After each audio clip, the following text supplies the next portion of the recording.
नमस्कार दोस्तों, क्राइम से जुड़े एक और एपिसोड में आपका स्वागत है। दोस्तों, ये वीडियो सत्य घटना पर आधारित है, इसलिए इस वीडियो को पूरा एंड तक देखें। बहुत कुछ सीखने को मिलेगा, लेकिन उससे पहले वीडियो को लाइक के साथ साथ चैनल को सब्सक्राइब जरूर कर लें। और अगर आप इस वीडियो को फेसबुक पे देख रहे हैं तो पेज को फॉलो जरूर कर लें, ताकि ऐसे ही क्राइम से जुड़ी अनसुनी कहानियां आप तक पहुंच सकें। दोस्तों, ये घटना मुंबई से निकल के सामने आई है, जहां बाप ही अपनी बेटी के साथ मनाता था वैध संबंध। और जब इस बात का पता उसके बॉयफ्रेंड को चला तो उसके पैरों के नीचे से जमीन खिसक गई, जिसके बाद वो सीधा पुलिस स्टेशन पहुंच गया। और फिर पुलिस ने जब उसके अब्बू और उसकी बेटी को थाने बुलाया और पूछताछ की तो पुलिस के सामने एक ऐसी कहानी निकल के सामने आई जिसको सुनने के बाद यकीनन आपका सिर भी शर्म से झुक जाएगा। चलिए अब आपको इस पूरी घटना के बारे में विस्तार से बताते हैं। मुंबई के सहार पुलिस स्टेशन में एक लड़का पहुंचा और उसने पुलिस को बताया कि उसकी गर्लफ्रेंड के साथ उसके अब्बू पिछले 2 साल से उसका रेप कर रहे हैं, इसलिए प्लीज आप मेरी गर्लफ्रेंड को बचा लो। जिसके बाद पुलिस ने उसकी गर्लफ्रेंड और उसके अब्बू को पुलिस स्टेशन में बुलाया। जिसके बाद उसके अब्बू ने बताया कि मैंने अपनी बेटी का रेप नहीं किया है, बल्कि उसकी मर्जी और उसकी सहमति के साथ ही उसके साथ संबंध बनाए हैं। फिर जब पुलिस ने उसकी बेटी से पूछा तो उसने भी हाँ में ही जवाब दिया। उसने कहा, अब्बू जान ने मेरे साथ कोई जबरदस्ती नहीं की है, बल्कि मेरी मर्जी से ही अब्बू जान ने मेरे साथ संबंध बनाए हैं। इसी बात को सुनते ही वहीं पे खड़े उसके बॉयफ्रेंड ने कहा, अगर तुमने अपनी मर्जी से ही अपने अब्बू के साथ संबंध बनाए हैं तो तुमने मुझे अपना बॉयफ्रेंड क्यों बनाया। इस पे लड़की ने जो कहानी बताई उसे जान के पुलिस भी हैरान हो गई। दरअसल एक दिन उसकी गर्लफ्रेंड अपने प्रेमी के साथ संबंध बना रही थी और तभी उसके अब्बू ने उन दोनों को ठुकाई करते हुए देख लिया। जिसके बाद उसके अब्बू ने उसे अपने बॉयफ्रेंड से दूर रहने को कहा, लेकिन लड़की तो अब अपनी सील अपने बॉयफ्रेंड से तुड़वा चुकी थी और सेक्स का भी मजा चख चुकी थी, जिस वजह से वो अब अपने अब्बू के मना करने के बावजूद भी अपने बॉयफ्रेंड से ठुकाई करवाए बिना नहीं रह सकती थी। जिसके बाद उसके अब्बू को अपनी लड़की के आगे झुकना पड़ा और उसने कहा, मैं तुम्हारी खुशी में ही खुश हूँ, इसलिए मैं तुम्हारी शादी उसी लड़के से करवा दूंगा। जिसे सुन के वो काफी खुश हो गई, लेकिन अब्बू के दिल में तो कुछ और ही चल रहा था। फिर कुछ दिन बाद वो अपनी लड़की को एक झाड़ फूक वाले के पास ले गया, जहाँ उसने उस झाड़ फूक वाले से कहा, बाबा जी मैं अपनी लड़की का बहुत जल्द विवाह करने वाला हूँ, आप कृपा करके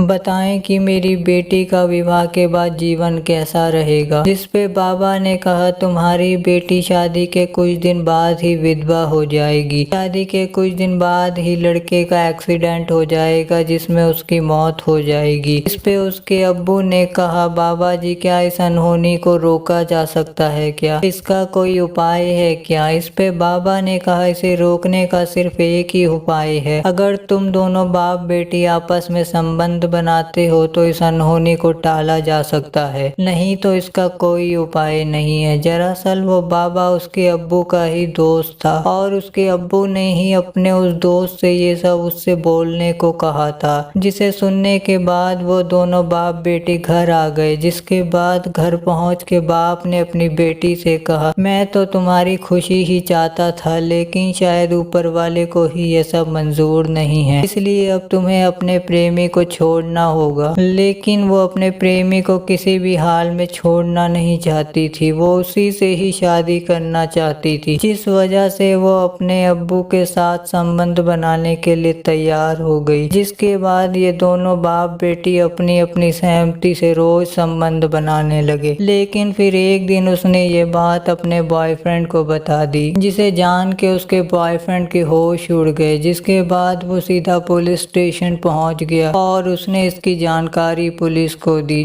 जिसके बाद ये सच दुनिया के सामने आया। पुलिस ने उसके अब्बू और उसके झाड़ फूक वाले दोस्त को गिरफ्तार करके उन्हें जेल भेज दिया है। तो दोस्तों, देखा आपने कैसे एक कलयुगी बाप ने अपनी बेटी का ही गलत फायदा उठाते हुए उसके साथ रेप किया। दोस्तों, उम्मीद है आपको इस घटना से बहुत कुछ सीखने को मिला होगा। अगर वीडियो पसंद आई हो तो वीडियो को लाइक के साथ साथ चैनल को सब्सक्राइब जरूर कर लें। और अगर आप इस इस वीडियो को फेसबुक पे देख रहे हैं तो पेज को फॉलो जरूर कर लें, ताकि ऐसी ही समाज में घटने वाली सच्ची और अनसुनी घटनाएं आप तक पहुंच सकें। मिलते हैं कल एक और ऐसी ही सच्ची घटना के साथ। धन्यवाद।